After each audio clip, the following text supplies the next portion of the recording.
UP TET 2026 की तैयारियां पूरी। 60 जिलों के 955 केंद्रों पर परीक्षा होगी। 20 लाख अभ्यर्थी शामिल होंगे।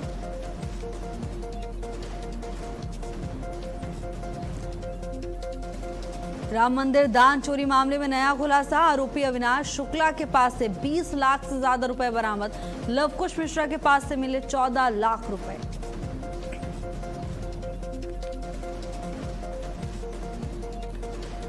लखनऊ अग्निकांड मामले में आज सुनवाई। हाईकोर्ट करेगा मामले में सुनवाई। हादसे में हुई थी 15 लोगों की मौत।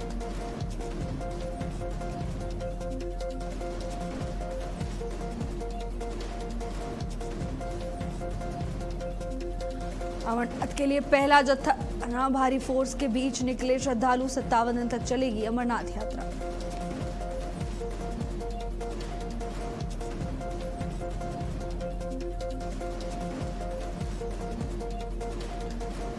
दिल्ली एनसीआर में मॉनसून की एंट्री। तेज हवाओं के साथ जोरदार बारिश के चलते लोगों को गर्मी से मिली राहत।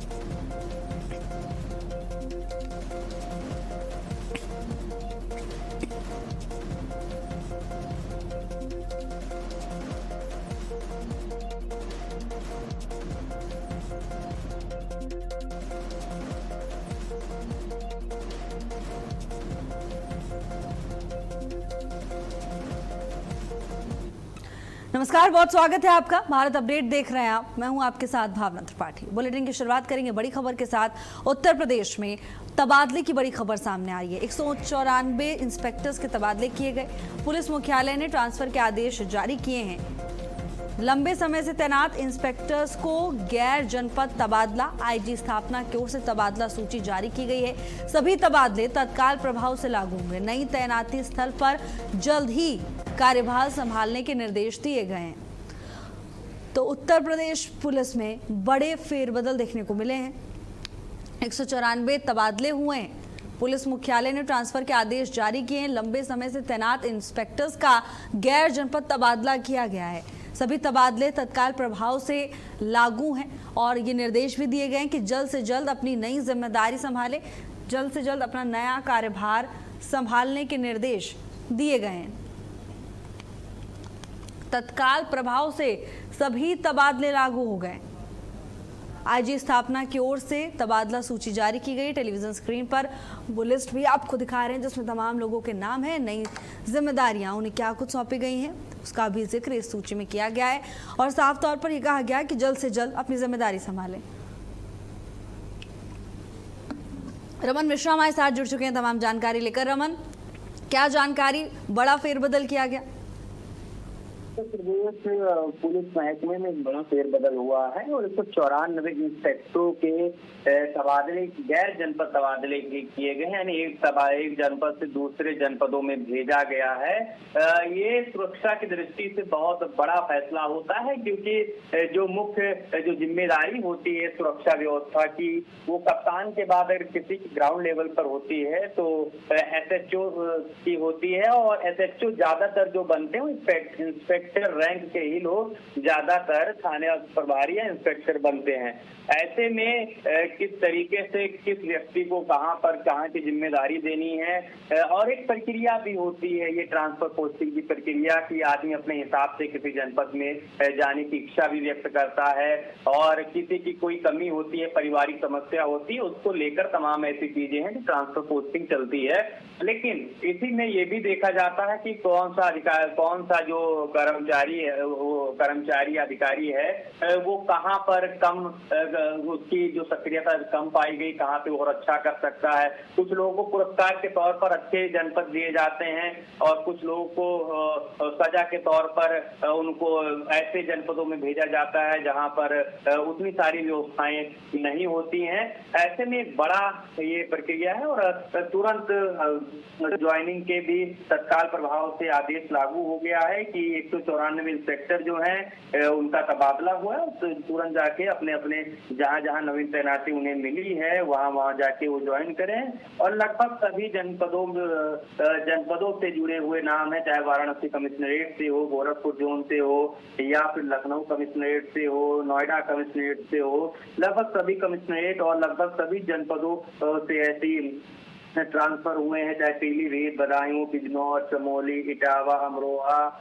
रजनीश कुमार जो कि मुरादाबाद से अब बदायूं पहुंच गए हैं, मेरठ जोन। वहीं बात करें श्रीमती सीमा गाजियाबाद में तैनात थी, अब वो कानपुर जोन पहुंच चुकी हैं। ऐसे 194 नाम है। अजय विक्रम सिंह यादव गाजीपुर में जिम्मेदारी संभाल रहे थे, अब भदोही जोन, अब भदोही पहुंचे हैं, गोरखपुर जोन में पहुंचे। ऐसे 194 नाम है और एक बहुत बड़ा ये पुलिस महकमे में इसका इंतजार रहता है तमाम इंस्पेक्टर्स को। रमन, तो ये तमाम जिम्मेदारियां बदली गई हैं। धन्यवाद आपका तमाम जानकारी के लिए। वहीं लखनऊ अग्निकांड से जुड़ी बड़ी खबर सामने आ रही है। इस पूरे मामले को लेकर एक बड़ा अपडेट सामने आ रहा है। लखनऊ अग्निकांड को लेकर बड़ी खबर। 7 जुलाई के बाद ध्वस्तीकरण की तैयारी है। अलीगंज की बिल्डिंग में भीषण आग लगी थी। अग्निकांड में 15 बच्चों की मौत हो गई थी। 15 लोगों की जान इस भीषण अग्निकांड में गई थी और अब इस पूरे मामले को लेकर बड़ा अपडेट सामने आ रहा है। ध्वस्तीकरण की कार्रवाई देखने को मिलेगी। 7 जुलाई के बाद ध्वस्तीकरण की तैयारी है। लखनऊ अग्निकांड पर यह बड़ा अपडेट अब सामने आ रहा है। 7 जुलाई के बाद ध्वस्तीकरण की तैयारी है। अलीगंज की बिल्डिंग में भीषण आग लगने से हड़कंप मच गया था। अग्निकांड में 15 लोगों की मौत हुई थी। बताया जा रहा है कि 7 जुलाई के बाद ध्वस्तीकरण की तैयारी प्रशासन की ओर से की गई है। भीषण आग लगी थी इस बिल्डिंग में, वो तस्वीरें देश कभी भी नहीं भूल पाएगा। आलम यह था कि अपनी जान बचाने के लिए कुछ लोग इस इमारत से कूदते हुए भी नजर आए थे और जब जांच की गई तो पता चला कि पूरी बिल्डिंग ही अवैध है, यानी इलीगल तरीके से यहाँ पर निर्माण किया गया था। और अब बताया जा रहा है कि 7 जुलाई के बाद ध्वस्तीकरण की तैयारी प्रशासन की ओर से की जा रही है। 7 जुलाई के बाद ये एक्शन देखने को मिलेगा। कोचिंग सेंटर में भीषण आग लगी थी जिसमें 15 लोगों की मौत हो गई थी। प्रशासन की ओर से जब मामले को लेकर जांच पड़ताल की गई तो ये बात सामने आई कि कई अनियमितताएं हैं और जो सबसे बड़ी चौंकाने वाली बात थी उसमें ये पता चला कि पूरी बिल्डिंग ही अवैध है।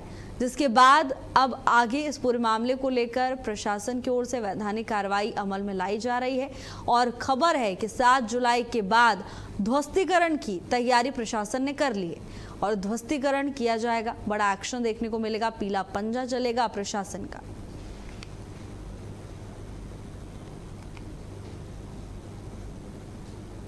गाजियाबाद में महिला डॉक्टर से ठगी का मामला सामने आया। आईजीएल के नाम पर एपीके भेजकर 6.24 लाख रुपए की ठगी की। लिंक पर क्लिक करते ही मोबाइल का एक्सेस हैक हो गया। यूपीआई के जरिए खाते से लाखों की रकम निकाल ली गई। साइबर थाने में ठगी की शिकायत दर्ज कराई गई है। गाजियाबाद का पूरा मामला बताया जा रहा है जहां साइबर ठगी का एक बड़ा मामला देखने को मिला है। साहिबाबाद की रहने वाली महिला डॉक्टर कुसुम गुप्ता से 6,24,912 रुपए की ठगी कर ली गई। आरोपी के साइबर ठगों ने इंद्रप्रस्थ गैस लिमिटेड यानी आईजीएल के नाम पर फर्जी मैसेज भेजा जिसमें मौजूद लिंक पर क्लिक करते ही मोबाइल में एपीके फाइल डाउनलोड हो गई और फोन का एक्सेस ठगों के हाथ लग गया। इसके बाद आरोपियों ने यूपीआई के जरिए अलग अलग ट्रांजैक्शन कर बैंक खाते से लाखों रुपए निकाल लिए। अब पीड़िता ने राष्ट्रीय साइबर अपराध पोर्टल और साथ ही गाजियाबाद साइबर थाने में मामले को लेकर शिकायत दर्ज कराई है। आरोपियों की गिरफ्तारी और ठगी गई रकम वापस दिलाने की मांग की है। तो गाजियाबाद के साहिबाबाद का पूरा मामला बताया जा रहा है जहां एक महिला डॉक्टर ठगी का शिकार हो गई। लाखों की ठगी की वारदात को अंजाम दिया गया। आईजीएल के नाम पर ठगों ने डॉक्टर को शिकार बनाया।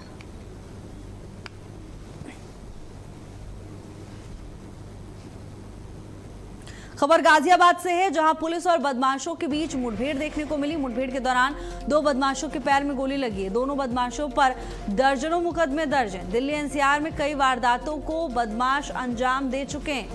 अब इस पूरे मामले को लेकर आगे प्रशासन सक्रिय नजर आ रहा है। गाजियाबाद का पूरा मामला, पुलिस और बदमाशों में मुठभेड़ हुई। दोनों बदमाशों पर दर्जनों मुकदमे दर्ज किए गए।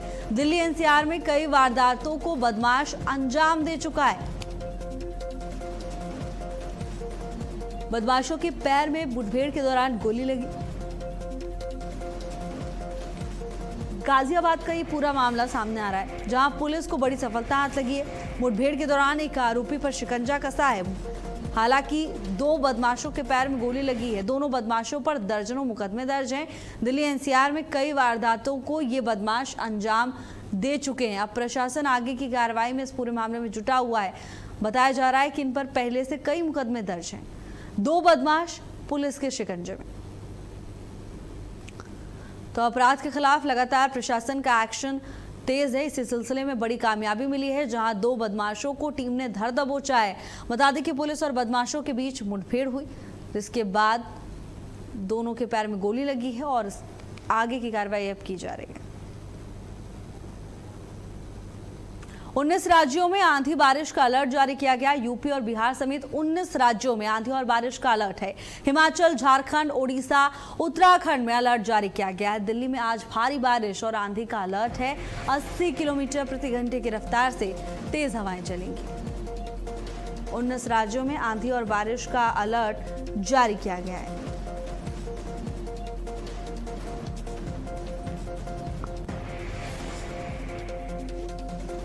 उन्नीस राज्यों में आंधी और बारिश का अलर्ट है। 80 किलोमीटर प्रति घंटे की रफ्तार से तेज हवाएं चलेंगी। यूपी और बिहार समेत 19 राज्यों में आंधी और बारिश को लेकर चेतावनी जारी की गई है। मौसम विभाग ने सतर्क रहने की अपील की है। मौसम विभाग ने लोगों से कहा है कि घरों से निकलने से पहले एक बार मौसम विभाग के पूर्वानुमान पर नजर जरूर डालें। हालांकि भीषण गर्मी से लोगों को राहत जरूर मिली है। जिस तरह से लगातार तापमान बढ़ रहा था, सूरज की तपिश से लोग परेशान थे, तो वहीं अब दूसरी तरफ मानसून की प्रदेश में एंट्री होने के बाद अलग अलग राज्यों में तेज बारिश हुई और लोगों के चेहरे खिले हुए नजर आए। सुहाने मौसम का लोग आनंद लेते हुए दिखाई दिए हैं। मौसम विभाग का कहना है कि 80 किलोमीटर प्रति घंटे की रफ्तार से तेज हवाएं चलेंगी। दिल्ली की बात करें तो आज बारिश और आंधी का अलर्ट जारी किया गया है। हालांकि कई क्षेत्रों से ऐसी तस्वीरें भी सामने आई जिसने प्रशासन के दावों की पोल खोलकर रख दी।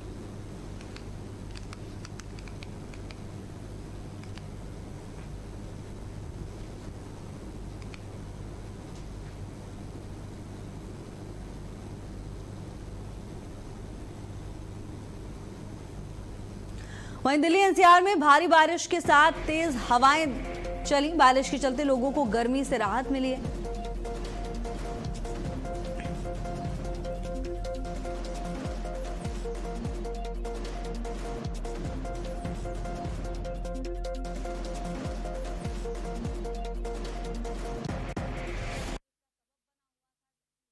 था।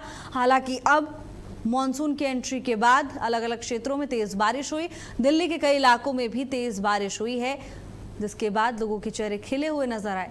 बता दें कि लगातार तापमान बढ़ रहा था और ऐसे में सूरज की तपिश से लोग परेशान थे। इंतजार था मॉनसून का, बारिश का, लेकिन अब मॉनसून की एंट्री हो चुकी है। मॉनसून ने दस्तक दे दी है और आज सुबह बारिश हुई, जिसके बाद तापमान में गिरावट दर्ज की गई है और भीषण गर्मी से लोगों को राहत मिली।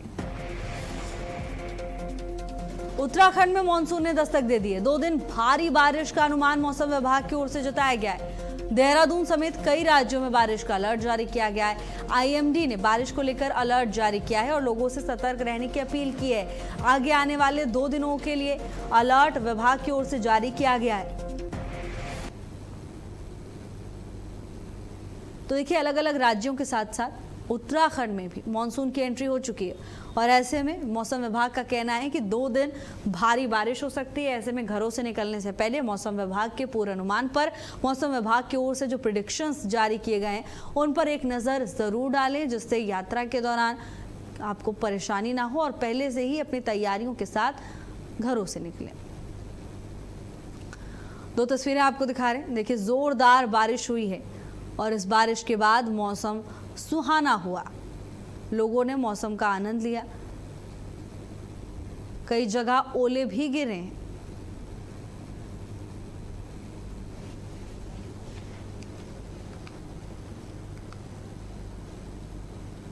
मिर्जापुर में तेज हवा के साथ जोरदार बारिश का दौर देखने को मिला। बारिश के चलते लोगों की परेशानी बढ़ गई।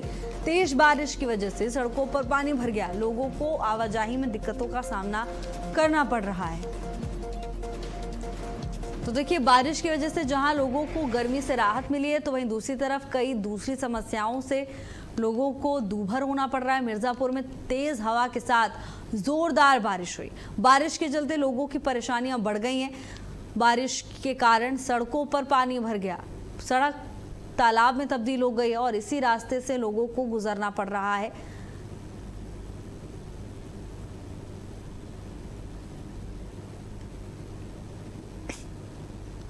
बारिश हुई है, उसके बाद पूरा जाम हो गया। नगर निगम का देखिए व्यवस्था क्या है, और रेड़ा पुल है उसमें पूरा पानी भर गया। यात्री को आने जाने में बहुत दिक्कत हो रही है।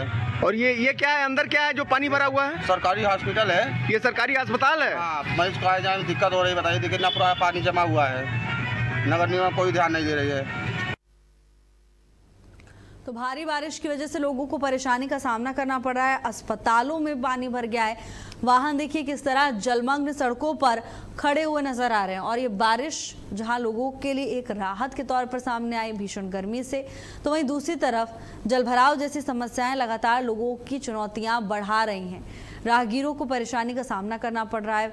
बारिश की वजह से जलभराव हो गया है और ऐसे में यातायात व्यवस्था प्रभावित हुई है। अलग अलग क्षेत्रों से तमाम तस्वीरें आपको दिखा रहे हैं। पहली तस्वीर दिल्ली से है, जहां तेज हवाओं के साथ जोरदार बारिश हुई और लोग इस मौसम का आनंद लेते हुए दिखाई दिए। हालांकि राहगीरों को दिक्कतों का सामना जरूर करना पड़ा। दूसरी तस्वीर उत्तर प्रदेश से है, जहां बारिश के चलते मौसम सुहाना हो गया, आसमान में काले बादल छाए रहे। और तीसरी तस्वीर उत्तराखंड से सामने आ रही है। देखिए, उत्तराखंड में भी मानसून की एंट्री हो चुकी है और ऐसे में मौसम विभाग ने 2 दिनों के लिए बारिश का अलर्ट भी जारी किया है। लेकिन तेज बारिश की वजह से मौसम सुहाना हुआ, तापमान में गिरावट दर्ज की। और आखिरी तस्वीर है महाराष्ट्र से, जहां प्रशासन के दावों की पोल खुलती हुई तस्वीरों में दिखाई दे रही है। एक तरफ तो प्रशासन का दावा रहता है कि मानसून से पहले ही सभी तैयारियां दुरुस्त हैं, लेकिन दूसरी तरफ देखिए किस तरह से प्रशासन ने जो इंतजाम किए हैं उनकी अभी से ही पोल खुलती हुई दिखाई दे रही है। लोगों को जलमग्न सड़कों के बीच से होकर गुजरना पड़ रहा है। जलभराव क्षेत्र में देखने को मिला।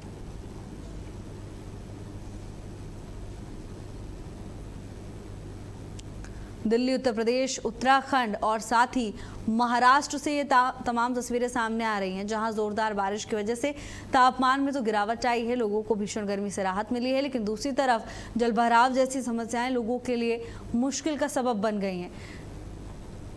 राहगीरों को खास तौर पर मुश्किलों का सामना करना पड़ रहा है।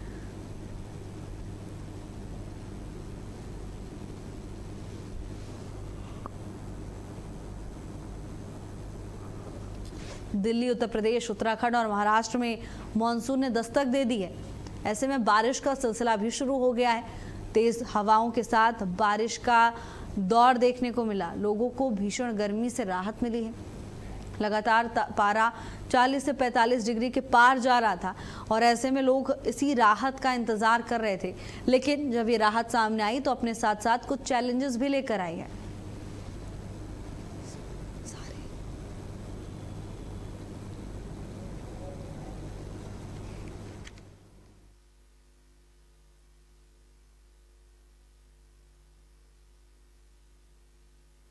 और चलिए, लखनऊ से हमारे संवाददाता प्रणवीर कुमार पांडे जुड़ चुके हैं तमाम जानकारी लेकर। प्रणवीर, मौसम की क्या स्थिति है फिलहाल लखनऊ में?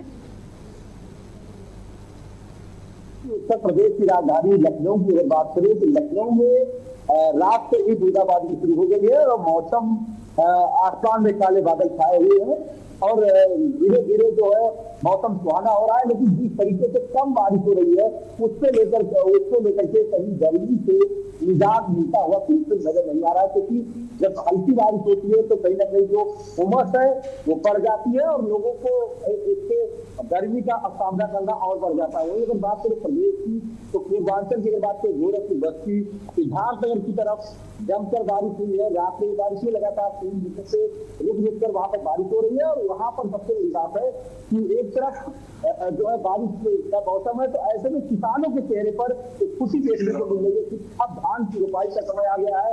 किसान अपने खेतों में लगातार मौसम का इंतजार करते कि कब बारिश शुरू हो, कब उनकी जो है जो धान की फसल है उनको लगाया जाए, क्योंकि जो पंपिंग सेट का है, जो नहर नलकूप की व्यवस्था है, उसको कम से कम प्रयोग करना पड़ेगा। जब जमीन में नमी आ जाती है तो कहीं ना कहीं किसानों को धान की रोपाई में बहुत आसानी मिलता है और आसानी के साथ उनके जो फसल है वो हरे भरे हो जाते हैं। तो एक तरफ तो बारिश अगर पहले की बात करें तो नाली से लेकर के नाला तक सब भर जाते हैं और सफाई कर्मियों को तैनात कर दिया गया है कि किसी भी प्रकार से जो नाले हैं उनको साफ रखें ताकि जो बरसात के पानी है वो एक फ्लो में निकल सके, किसी भी प्रकार से किसी के घर में पानी न भरे, किसी भी प्रकार से कहीं आवागमन में कोई दिक्कत ना हो। तो मौसम विभाग उत्तर प्रदेश में अगर बात करें तो बहुत ही सुहाना मौसम है इस समय और रुक रुक कर लगातार रात से ही उत्तर प्रदेश की राजधानी लखनऊ में बारिश हो रही है। जी बिल्कुल परवीर, हालांकि देखिए क्योंकि इस बार गर्मी भी बहुत पड़ी है, टेम्परेचर की बात करें तो 40-45 डिग्री के पार जा पहुंचा था और ऐसे में इंतजार हो रहा था कि मानसून कब आएगा, बारिश कब होगी और कब राहत मिलेगी। रणवीर, किसानों के लिए भी ये मौसम बेहद अच्छा बताया जा रहा है और किसानों के चेहरे भी खिले हुए नजर आ रहे हैं, लेकिन कई समस्याएं बन जाती हैं जब इस तरह की बारिश होती है। जल भराव कई क्षेत्रों में एक बड़ी चुनौती के तौर पर सामने आता है। हालांकि प्रशासन की ओर से दावे किए गए हैं कि इस बार तैयारियां दुरुस्त हैं। नहीं, निश्चित तौर पे आपका कहना बिल्कुल सही है कि जो मौसम विभाग में बारिश शुरू होती है बरसात के समय में तो अलग अलग एंगल में इसका अलग अलग प्रभाव देखा जाता है। अगर देहात क्षेत्र में इसकी बात करें तो इसी बारिश के कारण किसानों के चेहरे पर खुशी आ जाती है। तो किसान लगातार ये चाहते हैं कि आने वाले लगभग 1 महीने तक तो बिल्कुल भी रुक कर मतलब 1 दिन के बाद लगातार बारिश होनी चाहिए, क्योंकि अन्नदाता का पूरा जो है कैरियर यानी कि पूरा उसका जो मेहनत है वो उसी पे लगी है। जो खेती करते हैं, खेती करने के बाद अन्नदाता फसल पैदा करते हैं और वही पूरा 1 साल उनकी लगभग कमाई होती है।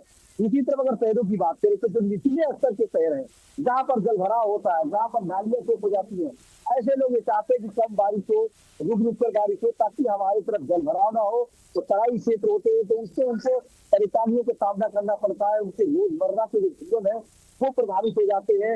नदियां हैं वो नदियों में बाढ़ आ जाती है तो जिससे जो बाढ़ वाले क्षेत्र है वो कहीं ना कहीं उनका आवागमन बाधित हो जाता है। जो नए विकास कार्य होते हैं वो प्रभावित होते हैं। गांव क्षेत्रों की बात करें तो सड़क से लेकर पुल तक जब बारिश का समय आता है तो सब टूट जाते हैं। तमाम प्रकार से जो राजस्व की हानि होती है वही जन हानि भी होती है। तीसरा सबसे बड़ी बात है कि अगर गरीब कोई है, किसी प्रकार से उनके मकान नहीं है, जो फुटपाथ पर है, जो रोजमर्रा का जीवन जी रहे हैं, उनके लिए भी एक बड़ा चैलेंज आ जाता है सामने कि किसी भी प्रकार से जब बारिश नहीं रुकती है और लगातार बारिश होती है तो उनके रहने से लेकर के, उनके खाने पीने से लेकर के उनकी जो दैनिक मजदूरी है उसको भी प्रभाव पड़ता है, क्योंकि वो जब कमाते हैं तभी उनका परिवार चलता है। तो तमाम प्रकार से जो बारिश का मौसम है, बारिश का मौसम आते ही कुछ लोगों को तो बहुत बड़ी राहत मिल जाती है, लेकिन तमाम ऐसे लोग हैं इनका जनजीवन अस्त हो जाता है, लोग परेशान हो जाते हैं। लेकिन रही बात जो मौसम है, मौसम समय समय पर बदलता है और हर तरीके के मौसम होते हैं और मौसम का आनंद मौसम जब आता है बारिश के मौसम में अगर आप देखेंगे तो कहीं तमाम ऐसे शहर है जब मौसम सुहाना होता है तो लोग घरों से बाहर आ जाते हैं और कहीं ना कहीं बरसात का आनंद लेते हैं। तो अलग अलग तरीके से उत्तराखंड में जिस तरीके से जब भूस्खलन होने लगता है, लेकिन उत्तर प्रदेश की अगर बात करें तो उत्तर प्रदेश में बारिश मानसून का इंतजार है। किसान से लेकर के हर व्यक्ति को इंतजार है क्योंकि गर्मी से काफी राहत मिलेगी। अगर मानसून इसी तरीके से बना रहा, इससे बारिश होती रही तो कहीं ना कहीं गर्मी से एक बहुत बड़ी राहत मिलेगी। जी रणवीर, गर्मी से राहत मिली और जैसा कि आपने भी कहा कि लोग इस मौसम का आनंद लेते हैं, लेकिन रणवीर यही वो समय है जब लोगों को अपने स्वास्थ्य के प्रति जागरूक रहने की बहुत ज़रूरत होती है, क्योंकि अचानक से मौसम में बदलाव होता है, अडेप्ट नहीं कर पाती है ह्यूमन बॉडी, खासकर बच्चे और बुजुर्ग। ऐसे में स्वास्थ्य विभाग की भी जिम्मेदारियां बढ़ जाती हैं। क्या कुछ इंतजाम देखने को मिल रहे हैं स्वास्थ्य विभाग की ओर से? निश्चित तौर पर नगर निगम और स्वास्थ्य विभाग बरसात से पहले बड़ी मीटिंग करने के बाद ठेकेदारों को इसका निर्देश दिया है कि किसी भी प्रकार से आप लोग समय से पहले यानी बारिश होने से पहले आप सब लोग जो है वो जो आपका नाला है वो कहीं ना कहीं इसकी सफाई कर ले। नाले की किसी भी प्रकार से कोई दिक्कत ना हो ताकि नाला जो सफाई है वो जब नाला साफ रहेगा तभी कहीं ना कहीं बारिश से जो पानी है वो सर्कुलेट होगा। वही दूसरी तरफ नाले में जहाँ जल जमाव होता है वहां पर सर्कुलेशन यानी कि जो पानी का जो बहाव है उसको कंट्रोल करने के लिए एंटी लार्वा का छिड़काव के लिए स्वास्थ्य विभाग ने तैयारी किया है कि किसी भी प्रकार से जहाँ पर जल जमा होगा वहां पर एंटी लार्वा का छिड़काव होगा, पानी जमने ना पाए, किसी भी प्रकार से कहीं से शिक्षक होने पाए। तो ये तमाम ऐसी चीजें हैं जो कहीं ना कहीं शासन और प्रशासन की तरफ से इसकी तैयारियां की गई है। जी दुरुस्त है, लेकिन प्रणवीर, लोगों को भी जागरूक रहना बहुत जरूरी है खुद के स्वास्थ्य के प्रति। तमाम चीजें हैं, लेकिन आगे मौसम विभाग का क्या पूर्वानुमान है? आगे आने वाले दिनों में मौसम कैसा रहने वाला है? निश्चित तौर पे मौसम विभाग ने जिस तरीके से गाइडलाइन जारी की है उसको लेकर के साफ तौर पर कहा है कि अपने घरों से निकलने के पहले मौसम का पूर्वानुमान, जो मौसम विभाग की गाइडलाइन है, जो मौसम विभाग की वेबसाइट है, उस पर कहीं ना कहीं चेक करिए कि किसी भी प्रकार के मौसम की आने वाले समय में भारी मौसम या भारी बरसात तो नहीं है। जो तराई क्षेत्र रहने वाले हैं, जो निचले स्तर पर रह रहे हैं, उनको ऊपर यानी कि तराई छोड़ करके बंधे पर या गाँव में शिफ्ट होने के दिशा निर्देश लगातार दे दिया था कि आप जो है किसी भी प्रकार से बाहर चले जाए, जहाँ पर तराई, जहाँ पर पानी ना लगता हो, उस जगह पर जाकर के वहाँ पर शिफ्ट हो जाए। तो तमाम ऐसी व्यवस्थाएं हैं जो शासन प्रशासन की तरफ से लगातार गाइडलाइन होती रहती है और इसमें जनता को, आम जनता को भी जागरूक होने की जरूरत है कि लगातार ही की प्रकार की समस्याओं का समाधान हो सकता है। बिल्कुल। तो प्रशासन की अपनी तैयारियां हैं और लोगों को खुद भी अपने स्तर पर व्यक्तिगत तौर पर तैयार रहने की जरूरत है। और बाकी मौसम का आनंद लीजिए क्योंकि भीषण गर्मी से त्रस्त थे। धन्यवाद आपका प्रणवीर तमाम जानकारी के लिए। फिलहाल के इस बुलेटिन में मेरे साथ बस इतना ही। देश और दुनिया की तमाम बड़ी खबरों के लिए देखते रहिए भारत अपडेट। नमस्कार।